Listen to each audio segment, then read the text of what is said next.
¿Qué tal? ¿Cómo estamos? Buenas noches. Un placer saludarle. Bienvenido a Conclusiones. Soy Fernando del Rincón y casi llegamos ya al final de 2018. Un año con un ritmo frenético de noticias y hechos que marcaron la historia. Muchos de los cuales hemos compartido con ustedes. Le hemos contado los hechos, hemos hablado con sus protagonistas. Y bueno, ese es el compromiso del equipo de Conclusiones con todos ustedes, ¿no? Decirles las cosas como son, aunque a veces sea difícil asimilar la verdad. Y si a ustedes les impactaron algunas historias, créanme lo que a nosotros también. Así comenzamos.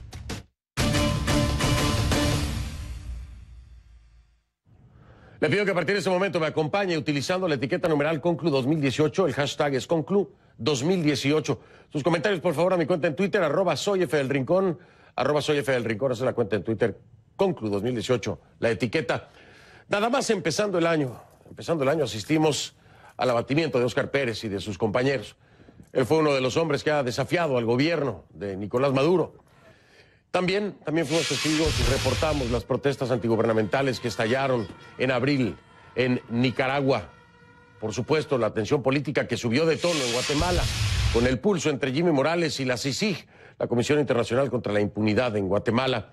El motín en el Helicoide en Venezuela, que terminó con el traslado de 72 reclusos detenidos en esa sede. Y ya más cerca del final del año, hemos seguido el recorrido de las caravanas de migrantes centroamericanos rumbo a los Estados Unidos, en su mayoría hondureños, donde los sueños se entremezclan con el drama. Nuestra Kay Guerrero, desde el Centro Mundial de Noticias en Atlanta, nos tiene un repaso y al mismo tiempo informe. ¿Cómo estás, Kay? Buenas noches en lo poquito que queda de 2018, ¿no? Hola Fernando, buenas noches, así es, nada más escuchándote a ti he podido, acordarme de tantas historias que hemos trabajado aquí en Conclusiones en lo largo de este año y han sido de índole social, de índole político, también casos de corrupción en casi todos los países de América Latina, una ola de nuevos presidentes que van llegando a la región también, pero debo confesar que quizás el caso que más me impactó este año para Conclusiones, en cobertura de Conclusiones, ha sido el asesinato de nuestros 3 compañeros periodistas en Ecuador que trabajaban para el diario El Comercio. Si te parece, veamos a continuación el resumen de esas 5 noticias que impactaron a Conclusiones. Enfrentamientos, asesinatos, crisis políticas, hambre, pobreza y migración. Estos son los temas que marcaron el 2018 y lo convirtieron en uno de los años más polémicos y divisivos de la década. En el número 5, la caravana de migrantes.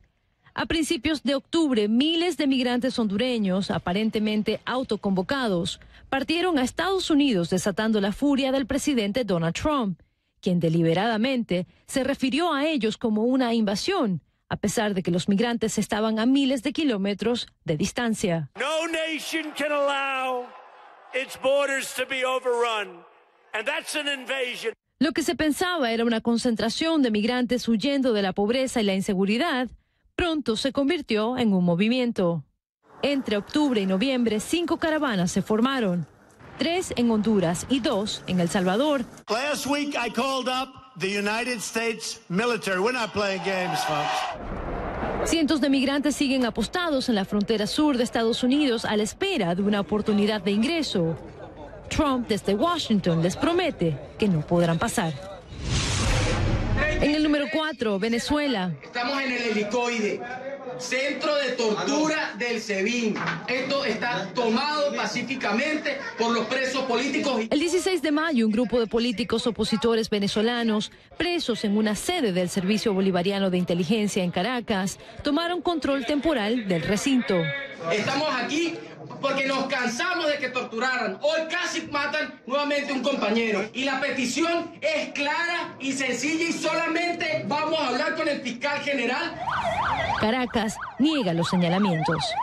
El motín generó portadas a nivel nacional e internacional y de manera sorpresiva, 2 semanas más tarde, el gobierno venezolano anunció la liberación de más de 40 privados de libertad. Van a continuar las medidas de beneficio y libertad para el resto de los políticos incursos en delitos de violencia que han estado procesados por la justicia venezolana.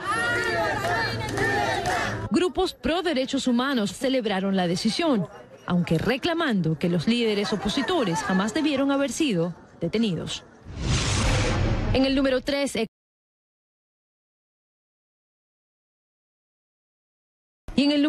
Nicaragua. Entre los meses de abril y agosto, cientos de personas perdieron la vida en medio de manifestaciones en contra del régimen sandinista del presidente Daniel Ortega. La violencia escaló gradualmente y ante la vista de la comunidad internacional, grupos paramilitares armados abrieron fuego contra comunidades enteras, universidades e iglesias. Así lo confirmó Naciones Unidas. Según reportes de la Comisión Interamericana de Derechos Humanos, el asedio ha dejado miles de heridos, cientos de detenidos y más de 300 muertos. Aquí han inventado cantidad de muertos incluso que han salido con la foto de los muertos a desfilar a la Comisión del Diálogo. Los dirigentes de la oposición van a ir con la foto y resulta que el muerto no está en Nicaragua. La situación está lejos de ver el fin. La CIDH advierte que el gobierno nicaragüense sostiene una tercera etapa de represión, llevando a cabo arrestos arbitrarios, desapariciones y criminalización de las protestas, generando con ello un éxodo masivo de opositores, líderes sociales y campesinos. Ahí están, Fernando, las historias que sacudieron el 2018, pero que definitivamente quedan pendientes para 2019. Y vaya que quedan pendientes, muchas de ellas principalmente en tema de derechos humanos en el caso de Venezuela y Nicaragua, que un largo recorrido. Yo quiero aprovechar para agradecerte todo tu trabajo en este 2018, los lugares en los que estuvimos haciendo cobertura in situ. Eres una gran productora, eres una gran periodista, te llevas, como todos los años anteriores, todo mi reconocimiento, toda mi admiración y todo mi agradecimiento por lo que haces y cómo lo haces. Que nadie te diga nunca que no hiciste lo mejor desde el punto de vista periodístico, porque yo puedo dar fe de que así es. Muchas gracias, Mickey. Gracias, Fernando. Sabes que el cariño, el respeto es mutuo y bueno, la Conclu Familia seguirá entonces trabajando en el 2019 para llevar lo mejor de ese trabajo que podemos hacer. Así es, mientras nos den la oportunidad, ahí estaremos, ¿no? Hasta que el cuerpo aguante. ¡Qué guerrero! Muchas gracias, Mickey. La encuentra en Twitter como @KGuerreroCNN, @KGuerreroCNN. Bueno, vamos a tratar de hacer un repaso. Son tantas las cosas, ¿no? Pero vamos a hacer un repaso. Tengo dos invitados que seguramente me ayudarán a mí muchísimo a resaltar las cosas más importantes y que a usted en casa le va a interesar todo lo que tengan que decir. Vamos a dar la bienvenida a ellos.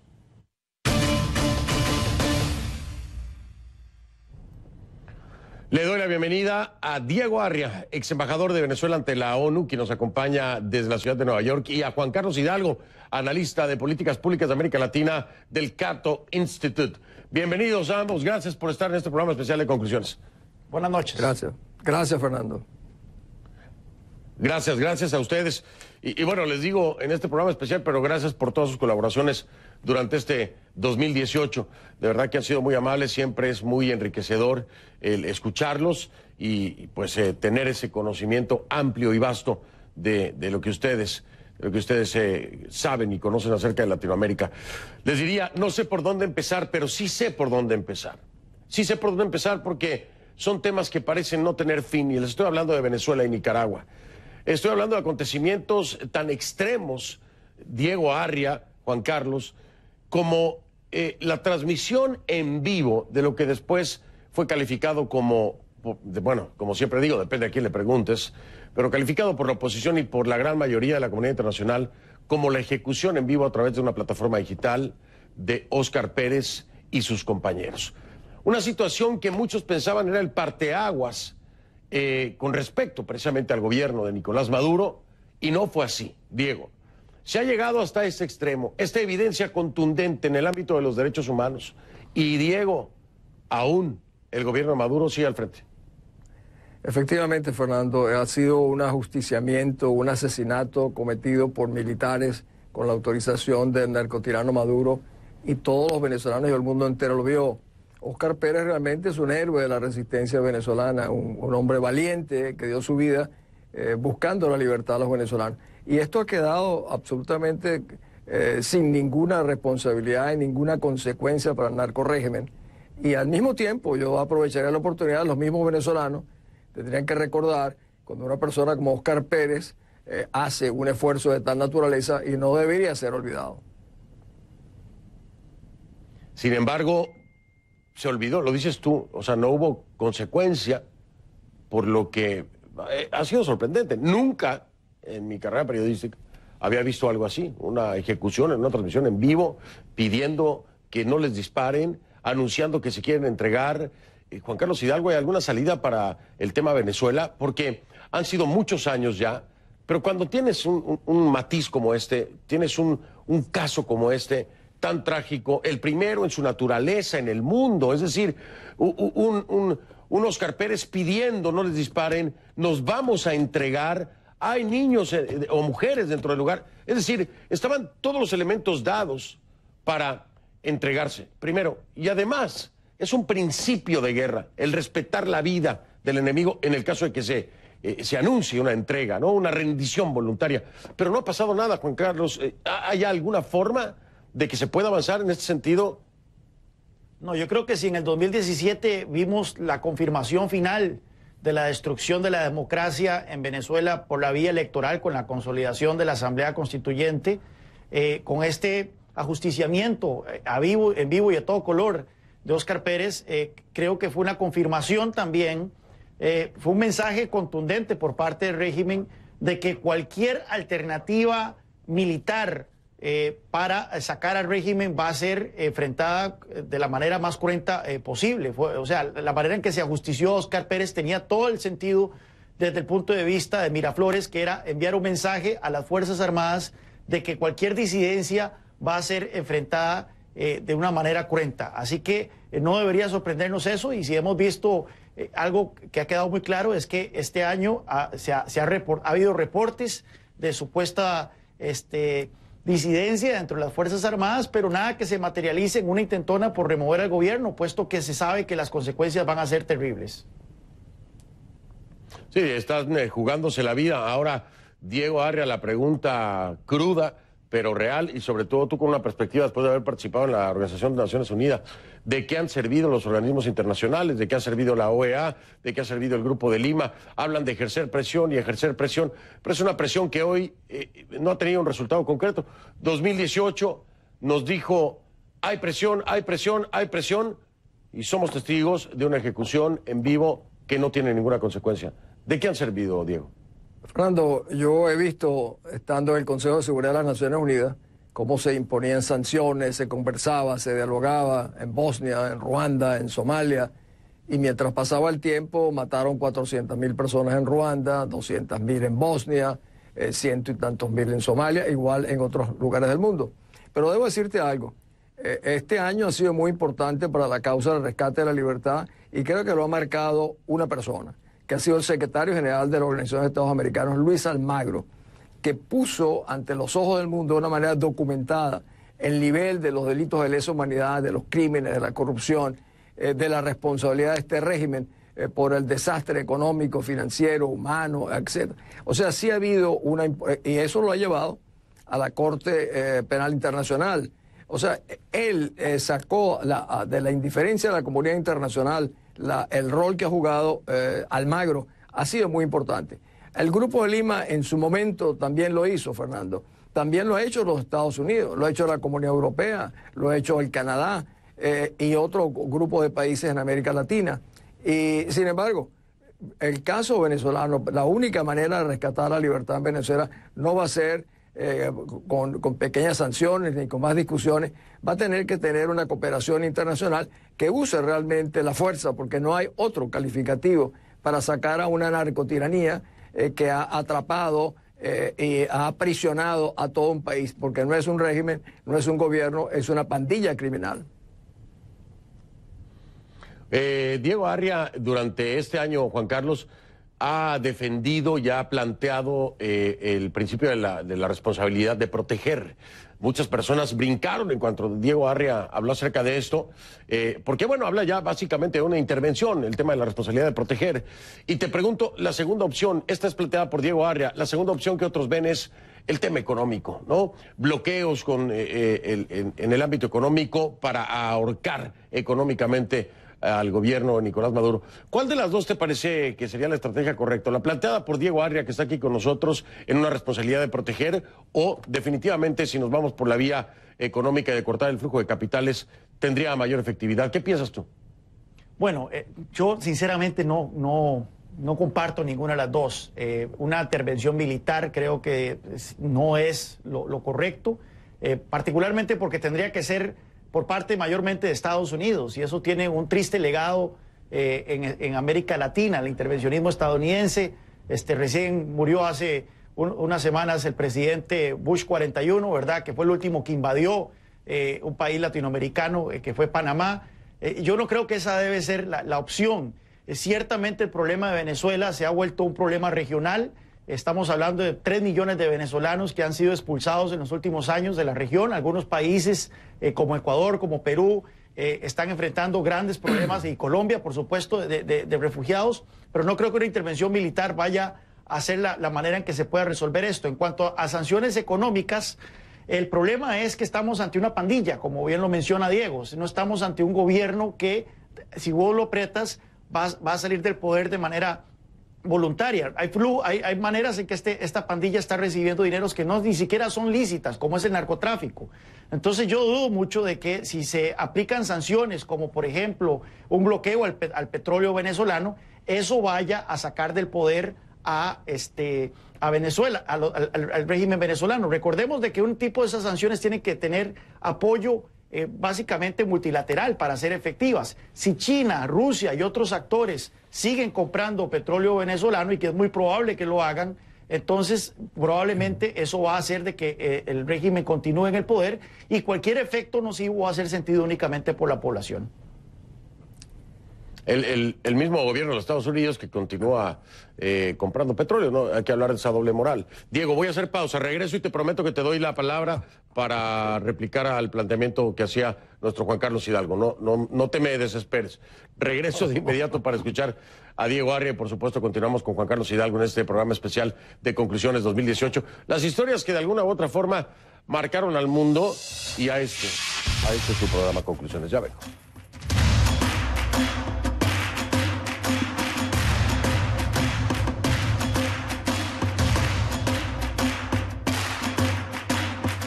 Lo mejor de Camilo en 2018.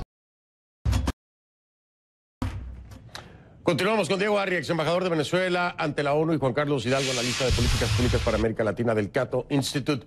Diego Arria, me quedé contigo. Te escuchamos con atención. Pues mira, Fernando, yo no soy tan ingenuo como para no entender que una intervención militar, primero, no la veo probable. Es posible, pero no probable. También me doy cuenta y conozco perfectamente que el lenguaje de las personas que opinan sobre los temas internacionales no puede ser de otra manera.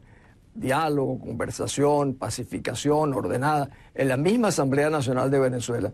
Pero a veces yo he estado opinando a veces en tu programa ya en la responsabilidad de proteger, como un venezolano, si mi familia estuviera secuestrada, ¿qué estaría yo dispuesto a hacer por mi familia si me exigen determinadas condiciones? Yo aceptaría cualquier modalidad que permita rescatar a mi familia. Bueno, si uno ve a los venezolanos como su familia extendida, como yo lo veo y lo siento, no puedo entonces amarrarme a principios determinados, porque no estamos ante una situación normal, como muy bien lo decía Juan Carlos.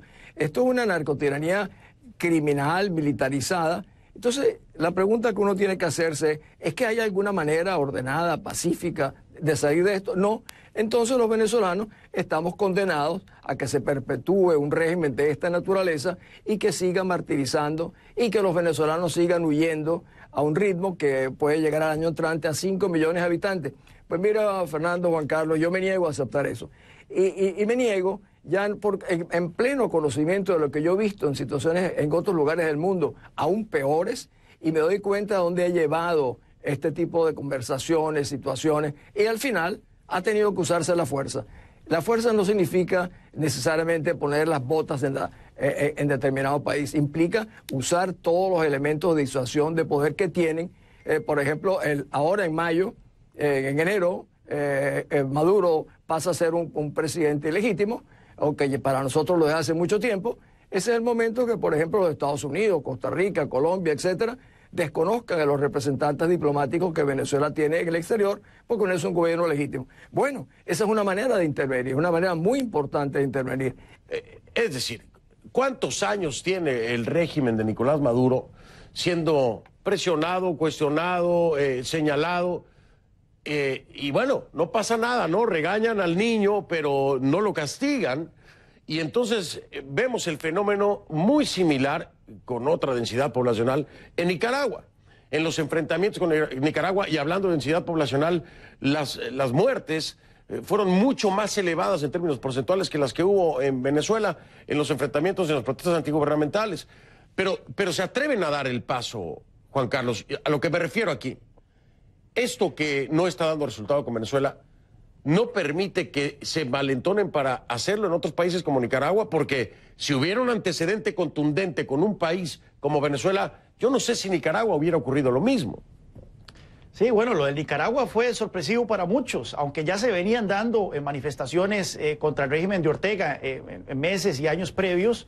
Este estallido violento, muy poca gente lo vio venir y claramente marcó un parteaguas en cuanto a la continuidad de ese régimen.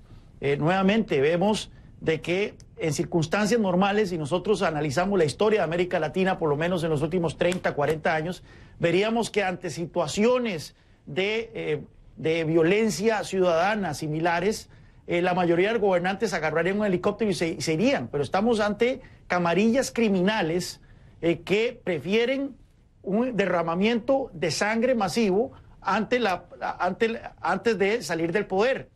¿Por qué? Porque la alternativa de salir del poder de estas personas no es pensionarse en una finca, ¿verdad? Y disfrutar sus últimos días allá, o simplemente es el exilio, y ya casi que no les quedan muchas opciones para irse del exilio, o es enfrentar a la justicia en sus propios países, o es incluso enfrentar cargos de narcotráfico aquí en Estados Unidos.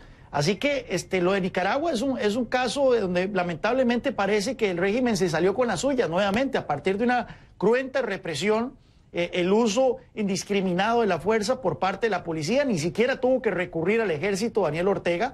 Mucha gente pensaba que tal vez el ejército iba a intervenir decantándose en favor del pueblo. Pues no, los datos que yo manejaba era de que si el ejército intervenía iba a ser más bien para rescatar a Daniel Ortega. Así que lamentablemente Nicaragua se terminó de consolidar como una dictadura formal, al igual que en el caso de Venezuela.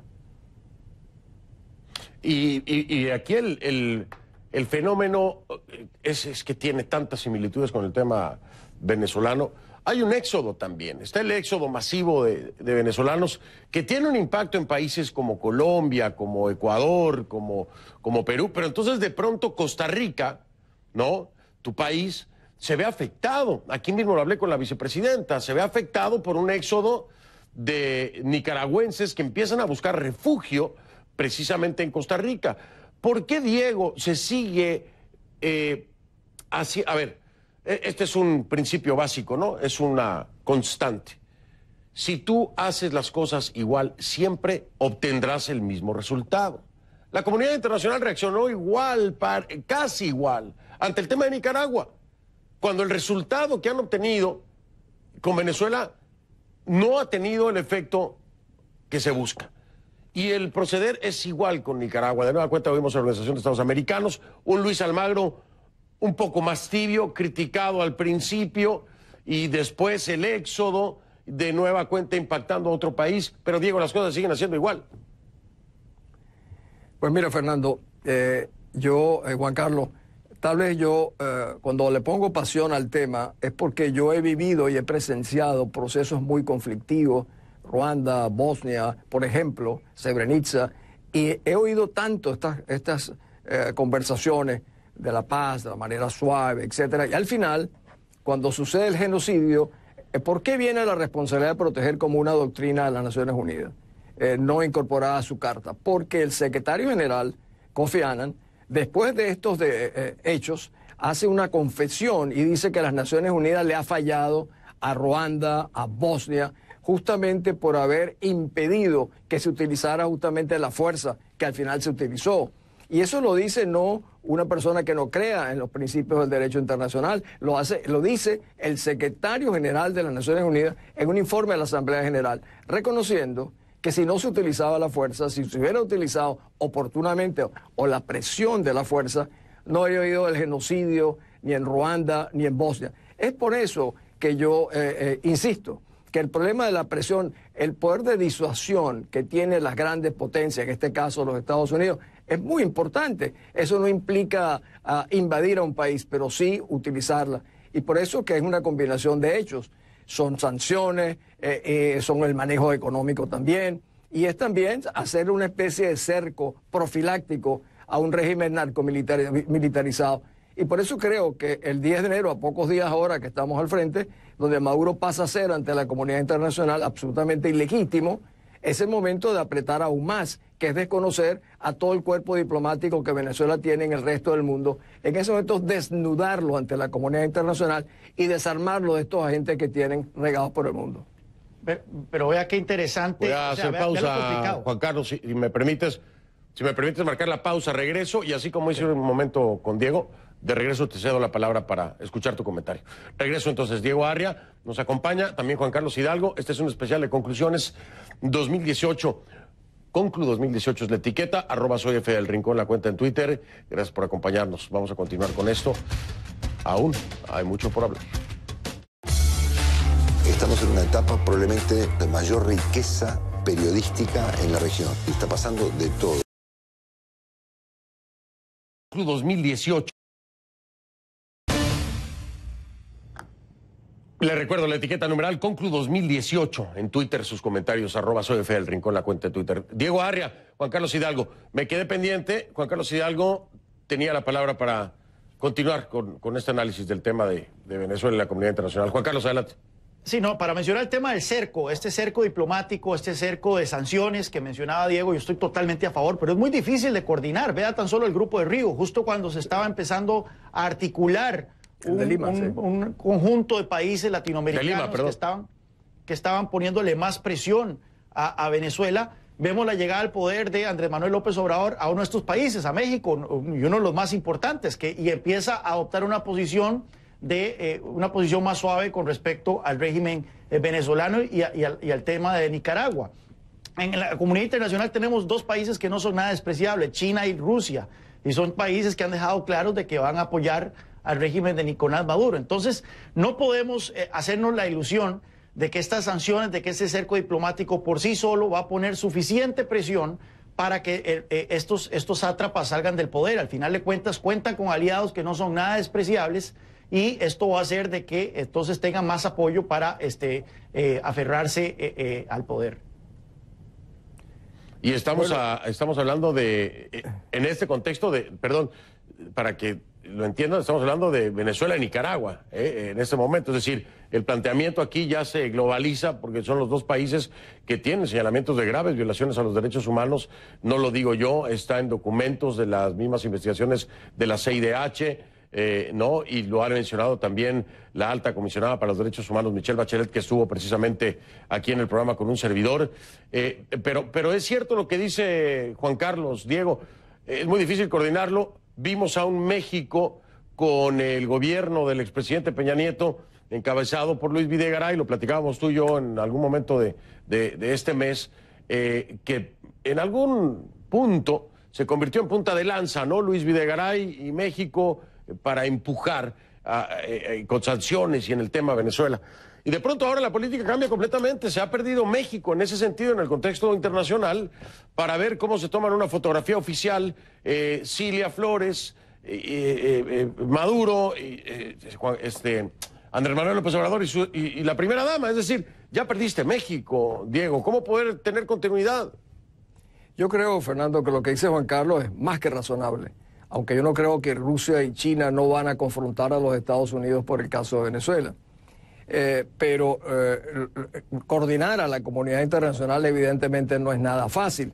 Pero es que el caso de Venezuela es un caso sin precedentes, un caso inédito que obliga a que los que queremos rescatar la libertad y los que nos quieren ayudar comiencen a pensar de una manera distinta. Aquí no se trata de un pequeño golpe de Estado que en un país, como fue el caso de Honduras, por ejemplo. No, aquí se trata nada menos que Venezuela es una amenaza real a la estabilidad y la seguridad del continente. ¿O es que acaso el hecho de que Venezuela se ha convertido en una plataforma donde habitan narcoguerrilleros de la FARC, del ELN, del Hezbollah, que tiene 100.000 milicianos, que tiene 50.000 cubanos que controlan a Venezuela? ¿Es que acaso no es eso un motivo de preocupación? ¿Es que acaso eso no amerita otro tipo de actuaciones? Para mí, sin la menor duda. Y el esfuerzo que yo hago permanentemente ante la comunidad internacional es, vamos a pensar esto en términos absolutamente inéditos, como diría Juan Carlos, fuera de la caja, porque el caso Venezuela no hay ningún precedente que nos permita cómo actuar. Por lo tanto, si nosotros comenzamos a manejarnos con las viejas fórmulas tradicionales políticas, no vamos a salir de esto. Yo veo que México, como en realidad, México nuevamente se está apertrechando detrás de su política tradicional de no intervención, que le sirvió durante muchísimos años para no ayudar ni siquiera acercarse a la solución de problemas en América Latina. México durante muchos años, por esa política, fue el albergue de los guerrilleros de Guatemala, de los guerrilleros de El Salvador y a saber de qué otros lugares del mundo. Creo que nuevamente pueden regresar a eso y eso es una desgracia porque lo separa a América Latina a un país de tanta importancia como es el caso mexicano. Y yo no sé, digo, tiempo al tiempo, ¿no? Pero no sé si se quede hasta ahí México, Diego, con las señales que vimos durante la toma de posesión de Andrés Manuel López Obrador.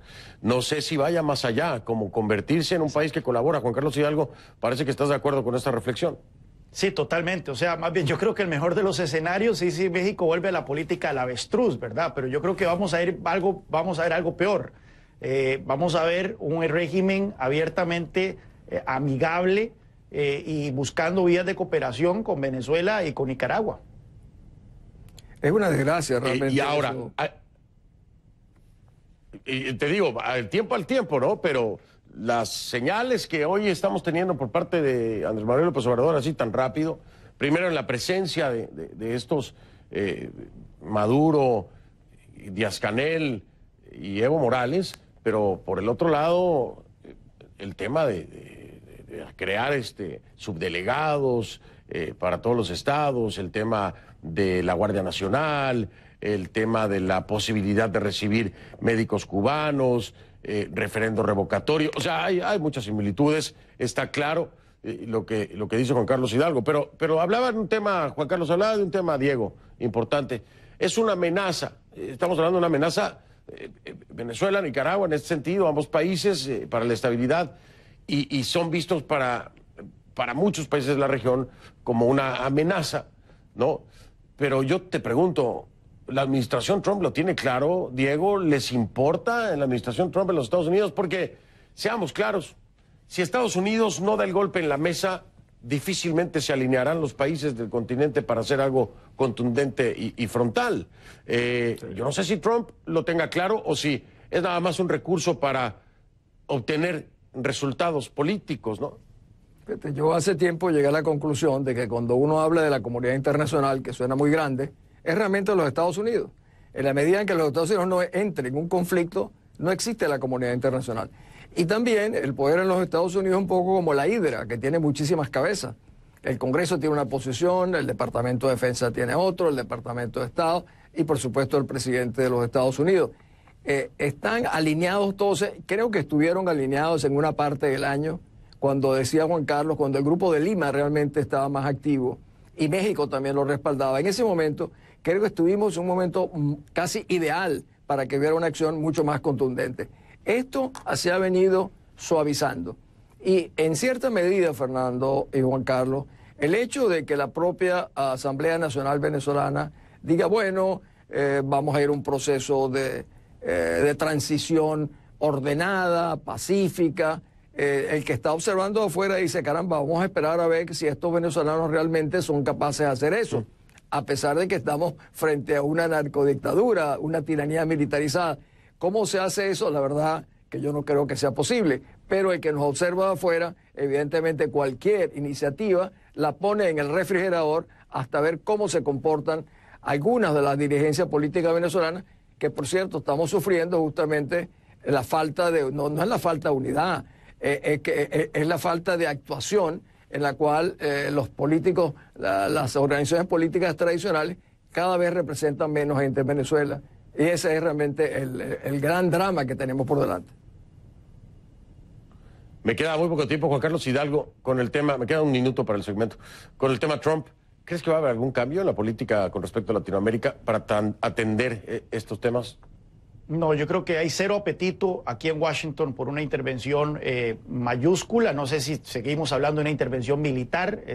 Lindsey Graham, que es uno de los halcones más grandes en el Congreso de Estados Unidos, ha descartado por completo la posibilidad de una intervención militar en Venezuela. Así que yo creo que vamos a seguir con esta política de sanciones, de buscar articular a la comunidad internacional. Pero nuevamente, el problema ahí tenemos es de que no todos los países están alineados, ni siquiera en la región. Y hasta el tanto Venezuela siga contando con cierto apoyo financiero, cierto apoyo logístico de países como Rusia y China, pues van a seguir sobreviviendo. Ni siquiera un escenario de un embargo económico creo yo que sería factible, puesto que ya el embargo se lo está autoponiendo el mismo régimen venezolano. La producción de petróleo en Venezuela está por debajo de la de Dakota del Norte ya. Así que yo creo que esos no son escenarios plausibles y el problema venezolano vamos a seguir teniendo bien entrado el 2019. Señores, se me ha terminado el tiempo. Les quiero desear un muy feliz 2019, agradecerles siempre su colaboración, la confianza para estar aquí con un servidor y que hablemos. Diego, conclusión. 30 segundos. Realmente nosotros los venezolanos no podemos oír esto y decir, bueno, entonces vamos a ser condenados, vamos a ser masacrados y esto va a ser a perpetuidad. Nosotros no podemos aceptar eso. Gracias, Fernando. Pues gracias a ustedes. Les repito entonces, feliz 2019. Pongan sonrisas en la cara, hombre, porque sí, tan serios nos vamos del 2018 como que no, digo yo. Les mando un abrazo a los dos grandes. Juan Carlos gracias. También. Lo mejor de lo mejor para este nuevo año. Igual. Gracias. Era Diego Arri, ex embajador de Venezuela ante la ONU, y Juan Carlos Hidalgo, analista de políticas públicas para América Latina del Cato Institute. Hago una pausa y regreso. Lo mejor de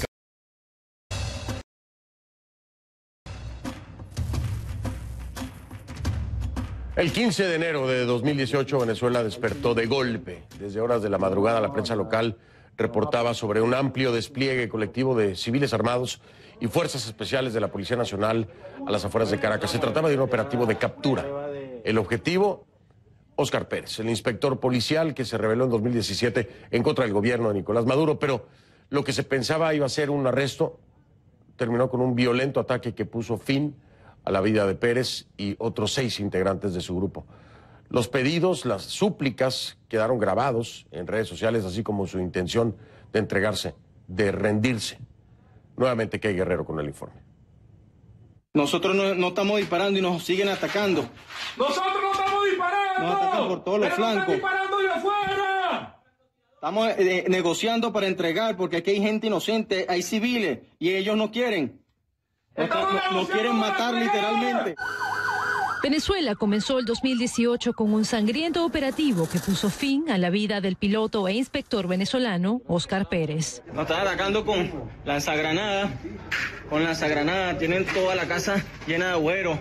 Venezuela, lo necesitamos, estamos heridos. Siguen disparando, no disparen. Pérez figuraba en la lista de los más buscados del gobierno venezolano por liderar un grupo armado de resistencia en contra del régimen de Nicolás Maduro. El pueblo es la verdadera fuerza. En junio de 2017, su nombre llegó a las portadas de todo el mundo tras sobrevolar y atacar 2 edificios del Estado con disparos y granadas sonoras. Nadie resultó herido. Dispararon desde el helicóptero contra oficinas del Tribunal Supremo y luego sobrevolaron sobre el edificio del Ministerio del Interior. Con frecuencia publicaba comunicados en redes sociales lanzando advertencias al gobierno. Con el único fin de devolver el poder al pueblo democrático. Pero su última transmisión fue para dejar constancia de su intención de rendirse. Tenemos heridos, nos siguen disparando. ¡No vamos a entregar! ¡No están disparando! El pedido fue ignorado.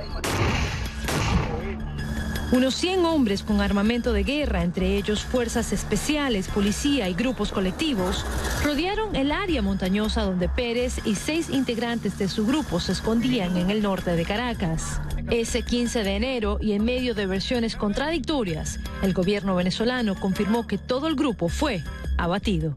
Todo el que entre por el camino del terrorismo y haga armas contra la República o contra el pueblo, tendrá la oportuna respuesta de nuestra Fuerza Armada Nacional Bolivariana y de nuestras fuerzas policiales. ¡Que no lo duden! Sin presentar evidencia, las autoridades alegaron que el policía insurrecto y su grupo abrieron fuego contra los funcionarios, obligándolos a disparar. Sin embargo, las actas de defunción obtenidas por CNN certifican que 6 de las víctimas murieron por impacto de bala con disparo único en la cabeza. La 7ª víctima, una mujer, tenía un disparo en las vértebras. Varios reportes de organismos internacionales aseguran que el operativo habría sido un ajusticiamiento, mientras que Estados Unidos, países vecinos y la Unión Europea catalogan la masacre como una ejecución extrajudicial a plena luz del día. Caracas lo niega e insiste en la validez de su versión. Esto va a pasar rápido. La muerte de Óscar Pérez y de su grupo dejó más que luto entre sus seguidores en Venezuela. Dejó un sentimiento de confusión entre aquellas personas que dudaban de su postura e incluso lo asociaban con el gobierno. Dudas a veces sembradas por sus videos de estilo hollywoodense. Partiendo de esa suspicacia, 6 días antes de su muerte, Pérez se comunicó con CNN para solicitar un espacio de entrevista.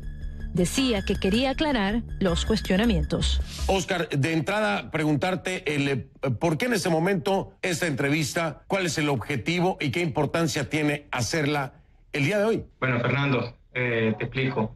Definitivamente hay que ir en avanzada ante la estrategia sociopolítica que tiene el régimen contra todos los ciudadanos venezolanos, ¿no? Y queremos aclarar ciertas estrategias, queremos aclarar ciertas circunstancias. En esa misma entrevista, la última en televisión, reiteró una vez más su llamado a la desobediencia. Le estamos pidiendo al pueblo venezolano, a la conciencia venezolana, que es preferible salir y luchar por un nuevo futuro que morir arrodillado por este régimen. El caso de Óscar Pérez ha sido citado por defensores de los derechos humanos ante la Corte Penal Internacional, donde el gobierno venezolano ya es investigado por supuestos crímenes de lesa humanidad. Key Guerrero, CNN, Atlanta. Conclusiones como lo vio, grabó una entrevista con Óscar Pérez, pude hablar con él, también con sus compañeros que estaban presentes, aunque no rindieron ninguna declaración, y solo unos días antes de su muerte. Fue su última entrevista para televisión. A sus familiares, amigos y seguidores, nuevamente nuestro más sentido pésame. El anfitrión del lujo y la extravagancia habla con CNN. Lo más interesante. Y analiza lo que es integridad. Le ofrezco mi cuenta en Instagram, F del Rincón. Esa es la cuenta, así me encuentra como F del Rincón. Y ahí nos vemos. Muchas gracias.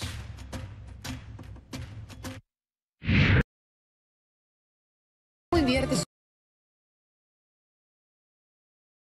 lo que sucede de... Antes de despedirme, quiero dar las gracias a todos ustedes que nos han permitido durante este 2018 entrar en sus hogares con la información, con las historias, las entrevistas, pero muy importante, a todo el equipo de Conclusiones, a todo el equipo de CNN detrás de cámaras. Mil gracias por su trabajo, gracias por creer, gracias por apoyar y sobre todo gracias por los sacrificios tan grandes que se hacen en esta carrera. Mi reconocimiento para todos mis compañeros y el mejor de los años, aunque se vea difícil. Pero hay que ser optimistas, ¿no? Espero que el 2019 sea mejor que el 2018. Y si no, hagamos algo para que así sea. Soy Fernando del Rincón. Feliz año.